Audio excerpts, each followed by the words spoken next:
Hello guys, welcome back to the channel. So आज हामी यो एउटा साइडमा छौँ। यहाँ बााउन्ड्री काम भइरहेछ। सो यो 9 इन्चीको वाल ब्रिक वर्क भइरहेछ।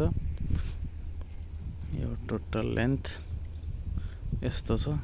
सो यो बिचको ग्याप यो छ, यो चाहिँ अब यहाँनिर एङ्गल जाम गरेर माथि जाली राख्ने भनेर एङ्गल यो ग्याप राखिएछ। यसमा अब कङ्क्रिटिङ गरेर एङ्गल जाम गर्ने हो।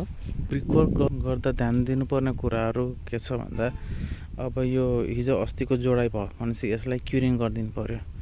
अन्त यो अहिले घामको समयमा समर सिजनमा यो एकदम ख्याल गर्नुपर्छ क्युरिङ, नत्र भए जतिसुकै कडा मसला बनाए पनि यो भत्किन्छ, यो विक हुन्छ, यसको स्ट्रेन्थ पाउँदैन। सो क्युरिङ गरिराख्नुपर्छ, मिनिमम 1 विक चाहिँ गर्नै पर्छ। अनि मेटेरियलको कुरा गर्दा चाहिँ तपाईँले यहाँ देख्न सक्नुहुन्छ, यो क्रस्ड एग्रिगेट हो र क्रसरको बालुवा। जोडाइ गर्नलाई मोटो खालको बालिया हुनुपर्छ।